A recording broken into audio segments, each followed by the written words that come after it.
Assalamualaikum warahmatullahi wabarakatuh. Berjumpa kembali di kanal YouTube Sutarno Azaria Adventure.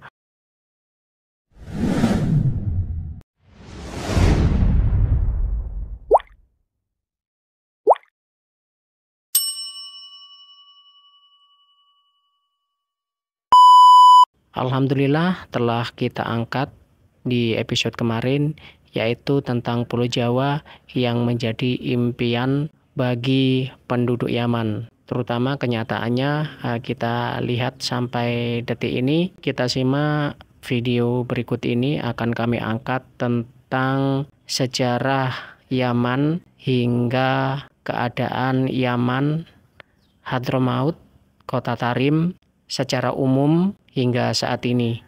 Kami ambilkan dari kanal YouTube TUZB. Mari kita simak pemaparan dari kanal YouTube tersebut. Barakallahu fikum. Wassalamualaikum warahmatullahi wabarakatuh. Dari bukti arkeologis, setidaknya sejak abad ke-11 sebelum Masehi, wilayah Yaman ini sudah ditinggali oleh manusia dengan bukti keberadaan kerajaan Saba atau Seba yang di dalam Al-Quran juga dicatat. Disebutkan jika kerajaan Saba ini pernah dipimpin oleh seorang wanita yang bergelar sebagai Ratu Saba. Kalian pasti ingatkan tentang kisah Nabi Sulaiman dan Ratu Saba. Nah, kerajaan Saba ini diperkirakan berdiri di Yaman sekitar tahun 1200 sebelum Masehi, hingga keruntuhannya karena perang saudara pada tahun 275 Masehi, lalu digantikan oleh kerajaan Himyar hingga tahun 520 Masehi. Setelah itu, wilayah Yaman ini diduduki oleh kerajaan Kristen Aksum yang berasal dari Afrika. Kerajaan Aksum ini dianggap sebagai 4 kekuatan besar dunia kuno saat itu, teman-teman. 3 kekuatan besar lainnya yaitu Persia, Romawi, dan China. Kerajaan Aksum ini lalu menempatkan penguasa daerah di wilayah Yaman yang bernama Abrahah. Jadi Abrahah ini orang Kristen ya teman-teman. Dengan bukti, ia membangun gereja di Najran, serta katedral Al-Qulais di wilayah Sana'a untuk menandingi kebesaran Ka'bah di Mekah. Beberapa tahun kemudian, Abrahah lalu menyerang Mekah pada sekitar tahun 570. Ada pula yang mengatakan tahun 552. Peristiwa ini, kalau di agama Islam dikenal juga sebagai Tahun Gajah. Karena saat itu Abrahah menyerang Mekah untuk menghancurkan Ka'bah memakai pasukan gajah. Sebuah ukiran kuno di Najran, Arab Selatan membuktikan bahwa di daerah tersebut memang pernah dilalui oleh pasukan gajah. Lalu ada yang tanya nih, di Yaman kan nggak ada gajah, Min. Iya benar teman-teman. Tapi kalian harus ingat ya, kalau kerajaan Aksum ini berasal dari daratan Afrika, di mana hewan gajah memang habitatnya di benua Afrika. Oke? Setelah melemahnya kerajaan Aksum pada tahun 570, wilayah Yaman dikuasai oleh kerajaan Sasania. Namun tak lama kemudian pasukan Muslim berhasil menaklukkan Yaman dengan damai sekitar tahun 630. Lalu dilanjutkan oleh kekhalifahan Rasidin dan sejumlah kerajaan Islam lainnya. Hingga pada tahun 1517, wilayah Yaman Utara dikuasai oleh Kesultanan Ottoman dari Turki. Sedangkan wilayah Yaman bagian selatan dikuasai oleh Kesultanan Mahra yang berdiri pada tahun 1432. Selanjutnya pada tahun 1597 didirikanlah pemerintahan baru di sini teman-teman, yang bernama Imamah Zaidi Yaman di wilayah kependudukan Ottoman. Selanjutnya pada tahun 1700-an, Imamah Zaidi ini terpecah karena perang saudara, lalu menciptakan kerajaan baru yang bernama Kesultanan Lahej pada tahun 1728. Imamah Zaidi kemudian berhasil diruntuhkan oleh Ottoman pada tahun 1849. Nah, karena takut wilayahnya diserang oleh Ottoman, Kesultanan Lahej lalu meminta bantuan Inggris untuk dijadikan sebagai protektoratnya. Inggris pun setuju teman-teman. Pada tahun 1872, Kesultanan Lahej secara resmi menjadi negara bawahan Inggris. Tidak lama kemudian, pada tahun 1886, Kesultanan Mahra juga ikut-ikutan mendaftar menjadi protektorat negara Inggris. Praktis, Yaman di sebelah selatan sepenuhnya dikuasai oleh Inggris. Selanjutnya, pada tahun 1918, pasukan Syiah Zaidi mengusir Ottoman dari Yaman Utara. Mereka lalu mendirikan kerajaan baru di sini yang bernama Mutawakilite Yaman. Nah, berarti sekarang ada dua negara ya teman-teman, yaitu Kerajaan Mutawakilite Yaman dan British Protectorate. Selanjutnya, pada tahun 1962, Kerajaan Mutawakilite Yaman ini digulingkan dengan cara kudeta, lalu digantikan negara baru yang bernama Republik Arab Yaman, atau bisa kita sebut juga dengan negara Yaman Utara. Tak lama kemudian, pada tahun 1967, pasukan pembebasan Yaman Selatan berhasil mengusir Inggris. Lalu bekas wilayah Inggris ini pun diambil alih dan didirikanlah negara baru yang bernama Republik Rakyat Yaman, sebuah negara komunis terbesar di Timur Tengah.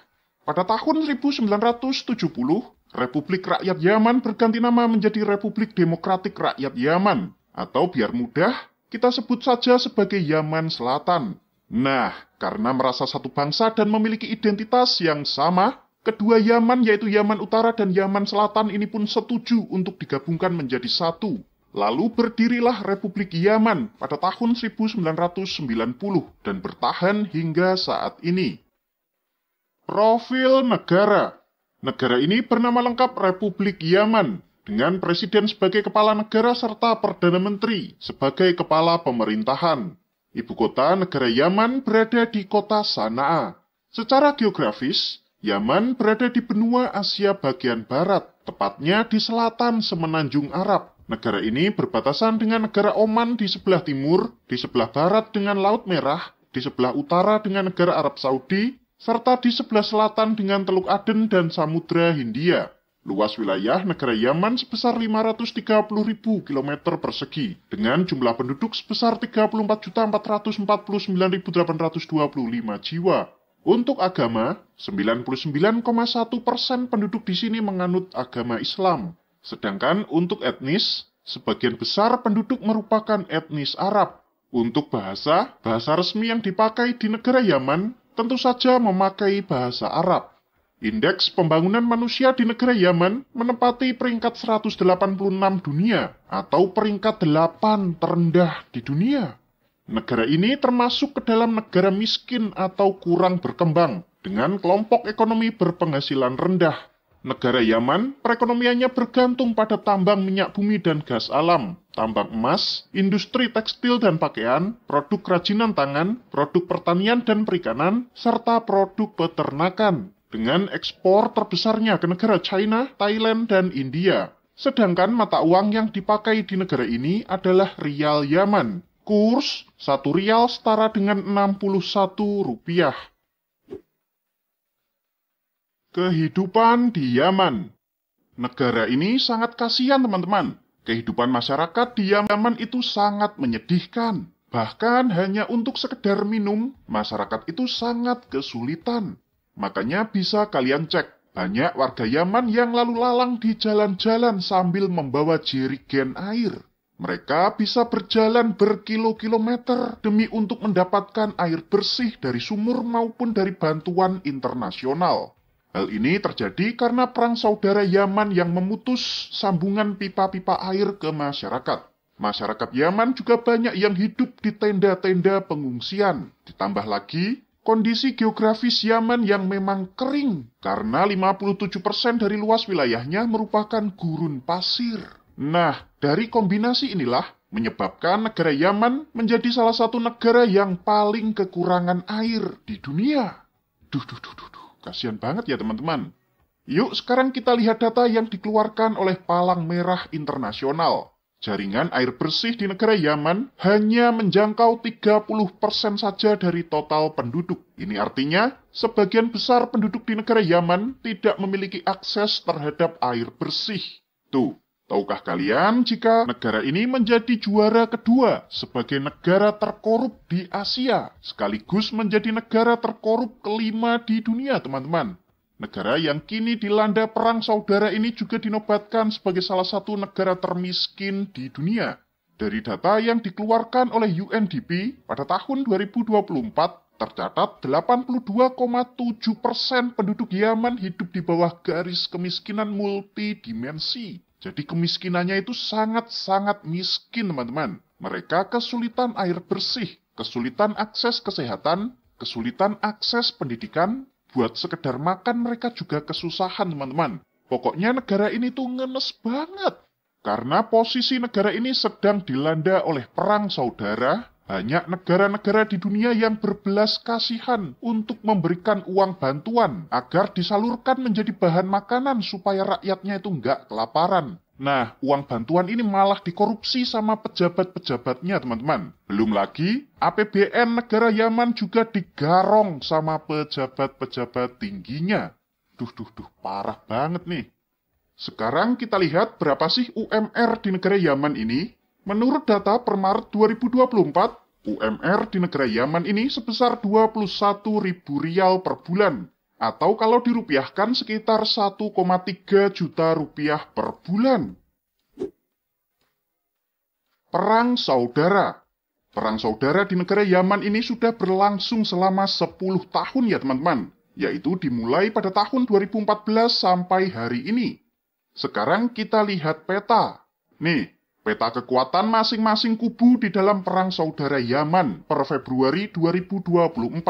Warna merah-merah ini merupakan wilayah kendali Republik Yaman yang diakui resmi oleh PBB. Yang kuning tua ini wilayah kendali pasukan elit Hadrami yang pro-Republik Yaman. Lalu yang kuning ini wilayah kendali Dewan Transisi Selatan yang juga pro-Republik Yaman. Lalu yang biru ini adalah wilayah kendali Perlawanan Nasional Yaman yang juga pro-Republik Yaman. Jadi ada 4 kekuatan yang pro-Republik Yaman. Sedangkan lawannya yang berwarna hijau ini, yaitu daerah kekuasaan kelompok Syiah Houthi. Lawannya yang lain adalah ini yang warna putih, yaitu daerah kekuasaan kelompok Ansyar al-Syariah. Nah, dari perang saudara ini, setidaknya sudah ada 377.000 orang yang tewas, termasuk 85.000 anak-anak Yaman yang meninggal karena kelaparan. Duh, kasihan banget ya teman-teman. Komunis. Sekarang kita akan membahas, benarkah negara Yaman adalah negara komunis? Ternyata benar teman-teman. Namun itu terjadi di zaman dahulu. Pada bab sejarah kan sudah Pak Imin jelasin tuh, jika pada tahun 1967, Yaman kala itu terpecah menjadi 2 negara, yaitu Yaman Utara dan Yaman Selatan. Nah, Yaman Selatan merupakan negara komunis dan menjadi negara komunis satu-satunya di Jazirah Arab. Negara komunis Yaman Selatan sendiri terdiri atas 6 provinsi, yaitu Aden, Lahij, Abian, Syabwah, Hadramaut, dan Al-Mahrah. Kemudian di tahun 1990, negara komunis Yaman Selatan ini kemudian bersatu dengan Yaman Utara dan membentuk Republik Yaman seperti saat ini. Jadi sudah jelas ya teman-teman, kalau Yaman memang pernah dikuasai oleh rezim komunis di masa lampau. Yahudi. Pembahasan berikutnya, benarkah negara Yaman adalah negara Yahudi?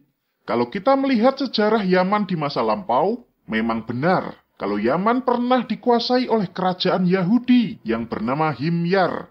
Kerajaan ini berdiri pada tahun 110 sebelum Masehi. Pada awalnya, kerajaan ini menganut agama yang menyembah dewa-dewa pagan. Lalu datanglah migrasi besar-besaran orang-orang Yahudi pada tahun 132 Masehi. Mereka ini berasal dari provinsi Yudea Romawi. Alasan mereka bermigrasi karena mereka disiksa oleh pemerintah Romawi kala itu. Nah, dari sinilah orang-orang Yahudi mulai dipercaya untuk menjadi pejabat di pemerintahan kerajaan Himyar. Kalian tahu sendiri kan, kalau orang Yahudi memang dikenal sangat pintar-pintar. Selanjutnya, pada tahun 390 Masehi, kerajaan Himyar secara resmi mengadopsi agama Yahudi sebagai agama resmi di negaranya. Kemudian, pada tahun 1679, Yaman yang kala itu diperintah oleh keluarga Syiah Zaidi melakukan penganiayaan dan pengusiran terhadap orang-orang Yahudi. Mereka dianggap najis dan dilarang untuk berdekatan dengan orang-orang Islam. Karena posisinya yang terjepit inilah membuat banyak orang-orang Yahudi yang terpaksa memeluk agama Islam. Selanjutnya, pada tahun 1882, para orang-orang Yahudi di Yaman ini mulai bermigrasi menuju Palestina. Puncak migrasi Yahudi ke Palestina ini terjadi setelah terbentuknya negara Israel di tahun 1948. Puluhan ribu orang Yahudi Yaman dipindahkan ke Israel dan mereka diberikan rumah yang layak. Saat ini, terdapat sekitar 435.000 penduduk Yahudi Yaman yang tinggal di negara Israel. Jadi kesimpulannya, memang benar jika Yaman di masa lampau menjadi daerah yang ditempati oleh orang Yahudi. Negeri para Habib. Yaman dikenal pula sebagai negerinya para habaib atau habib, termasuk habib-habib yang ada di negara kita Indonesia, ternyata berasal dari negara Yaman ini, teman-teman. Sekarang yang menjadi pertanyaan, benarkah habib itu keturunan dari Nabi Muhammad? Mengacu pada penelitian Kiai Imaduddin yang berkesimpulan, habib-habib yang ada di negara kita Indonesia bukanlah keturunan Rasulullah, dengan argumentasi tidak adanya dasar bukti ilmiah seperti tercatat di kitab sejaman, bukti tes DNA, maupun bukti statistik. Ini juga sama dengan pernyataan Kang Guru Gembul yang kemarin sempat debat tentang nasab Habib di Nabawi TV. Nah, dari kesimpulan sementara, memang harus kita akui teman-teman, kalau nasab garis keturunan Habib-Habib Ba'alawi di Indonesia ini masih belum bisa terkonfirmasi secara akademis. Ingat ya, secara akademis. Sekarang kita akan membahas, apa sih alasan yang mendasari para Habib-Habib ini bermigrasi keluar dari Yaman? Lalu benarkah mereka sengaja didatangkan oleh penjajah Belanda?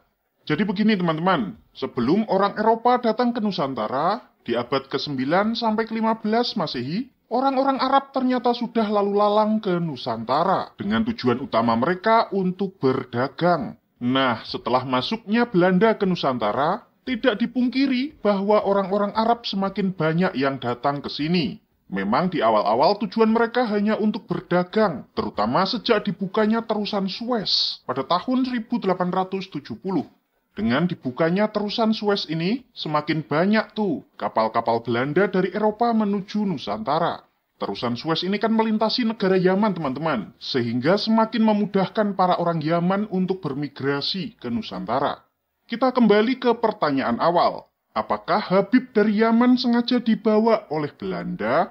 Ternyata tidak, teman-teman. Mereka secara sukarela bermigrasi ke Nusantara untuk berdagang, serta mencari penghidupan yang lebih layak. Tapi, memang ada beberapa Habib Yaman ini yang sengaja direkrut oleh Belanda. Kita sebut contohnya yaitu Habib Usman bin Yahya. Orang ini direkrut oleh Belanda sebagai penasehat kehormatan, serta diberikan jabatan sebagai Mufti Agung Batavia. Orang inilah yang bertugas membantu Snogger Gronje. Sebentar, siapa itu Snogger Gronje? Orang ini ditugaskan secara khusus oleh Belanda untuk memecah belah kerajaan Aceh, yang saat itu sangat-sangat sulit ditaklukkan oleh kekuatan militer Belanda. Snogger Gronje memecah belah kelompok agamawan dan bangsawan Aceh. Ada pertanyaan lagi nih, benarkah DN Aidit atau Ahmad Aidit adalah Habib? Oke, jika dilihat dari nama, salah satu nama keluarga dari klan Ba'alawi ada yang bermarga Al-Aidit. Nah, Ahmad Aidit sendiri disebut-sebut sejumlah tokoh sebagai Habib. Namun, klaim ini dibantah oleh Robitoh Alawiyah. Robitoh menyangkal bahwa Ahmad Aidit adalah seorang Habib. Jadi udah clear ya teman-teman. Bagaimana nih kalau menurut pendapat kalian? Hadramaut.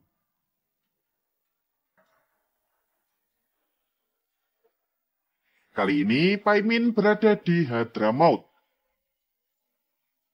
sebuah provinsi yang berada di negara Yaman.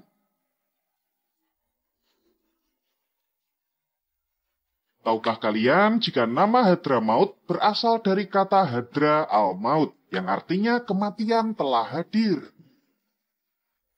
Sedangkan di sumber lain, Hadramaut berasal dari kata Hadar al-Maut, yang artinya tanah kematian.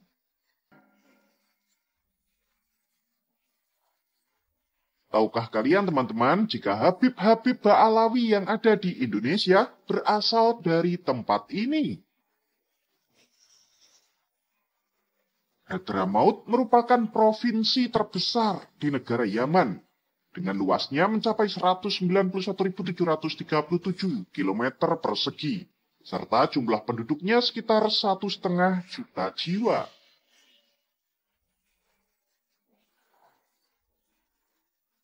Ibu kota Provinsi Hadramaut adalah kota Mukalla. Di zaman dahulu, Hadramaut juga menjadi salah satu daerah yang dihuni oleh orang-orang Yahudi, terutama di daerah Tarim, Seyun, Al-Sihir, dan Mukalla. Patut kalian ketahui jika Yaman di masa lampau sekitar abad keempat merupakan wilayah kekuasaan kerajaan Yahudi bernama Himyar.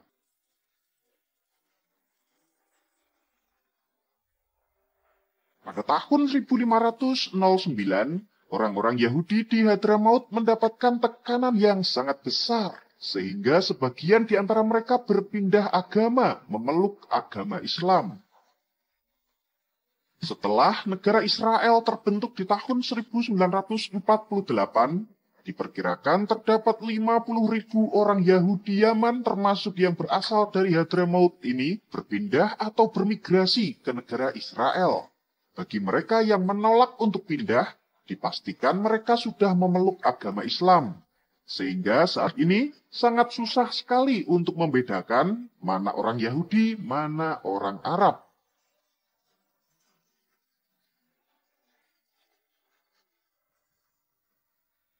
Hadramaut secara geografis wilayahnya terisolasi karena dikelilingi oleh gurun pasir dengan gunung batu yang cukup tinggi di sekitarnya. Serta di sebelah selatan dibatasi oleh Samudra Hindia. Inilah sebabnya teman-teman, orang-orang Hadramaut juga dikenal sebagai bangsa pelaut, karena akses paling mudah untuk bepergian adalah melewati laut.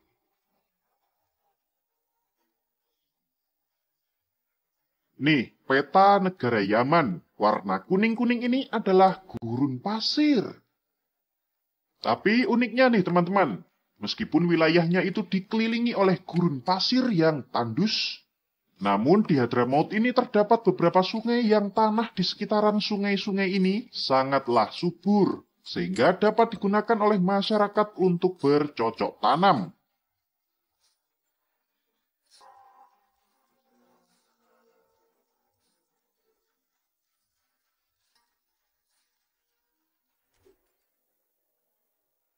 Wisata di Yaman.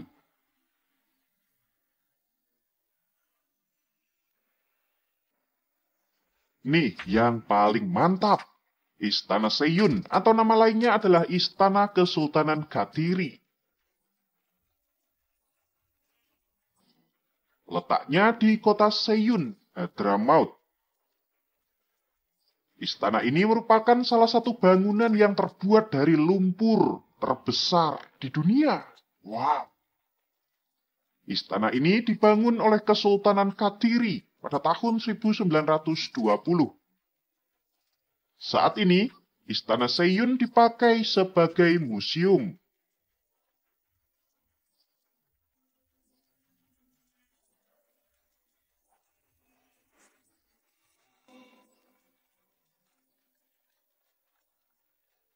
Selanjutnya, kita akan mengunjungi kota Sibam, sebuah kota yang sangat-sangat unik sekali, teman-teman. Kota ini dijuluki sebagai kota dengan gedung pencakar langit tertua di dunia. Tuh.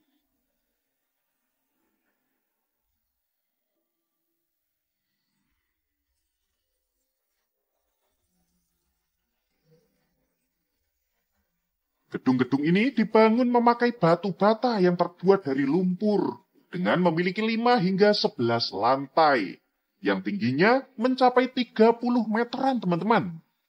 Tinggi banget, kan?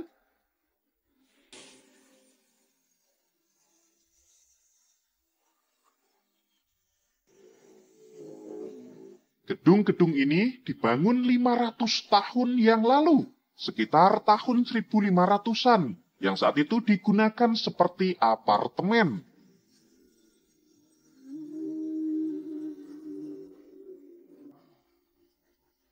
Bayangin tuh, di zaman dulu sudah ada apartemen semegah ini.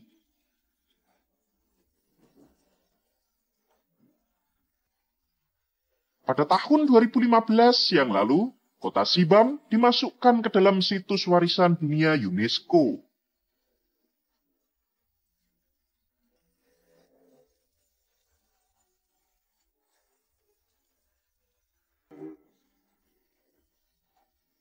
Tuh, kotanya benar-benar keren.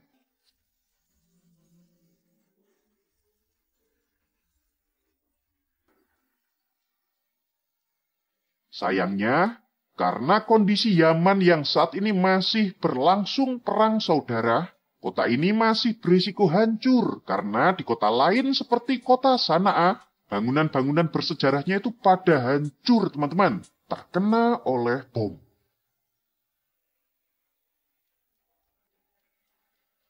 Sekarang kita akan melihat kota Tarim, yang dikenal juga sebagai kotanya para ulama.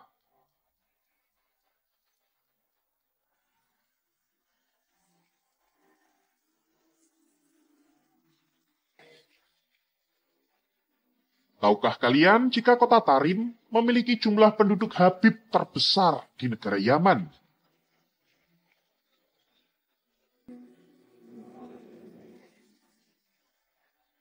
Kota Tarim juga menjadi pusat pembelajaran agama Islam.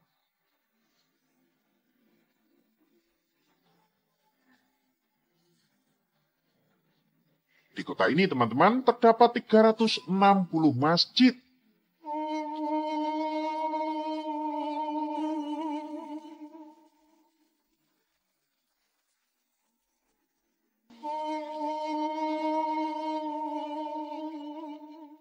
Selanjutnya, kita akan mengunjungi kota kuno Sibam, Kaukaban.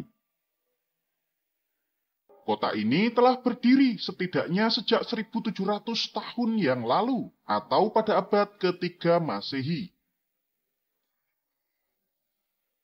Kota ini juga pernah menjadi ibu kota dari dinasti Yukfirid pada tahun 847 hingga 997.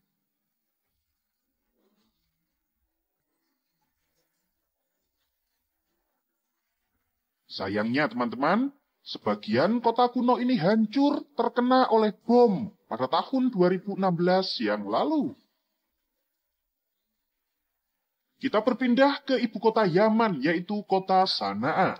Di sini ada bangunan unik yang bernama Dar al-Hajar atau Darul Hajar, yaitu sebuah istana yang berdiri di atas batu.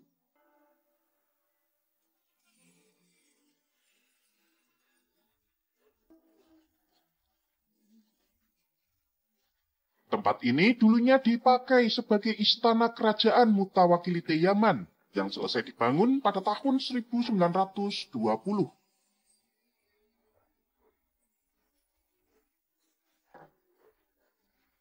Tuh, cantik banget kan, teman-teman?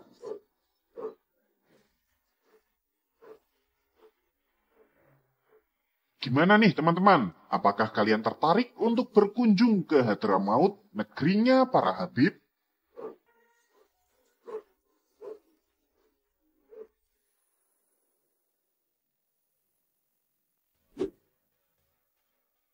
Hal unik di Yaman. Tahukah kalian jika Yaman adalah salah satu negara dengan tingkat pernikahan anak tertinggi di dunia? Tercatat 32% wanita di negara ini menikah saat usianya di bawah 18 tahun. Hah? Kalian tahu kopi? Itu loh yang biasanya kalian minum. Nah, kopi di Indonesia ternyata bibitnya berasal dari Yaman, teman-teman. Dari sinilah Belanda lalu menyebarkan bibit-bibit kopi ini ke daerah-daerah di Nusantara. Tuh, berkat Yaman, kita sekarang bisa minum kopi, cuy. Hahaha.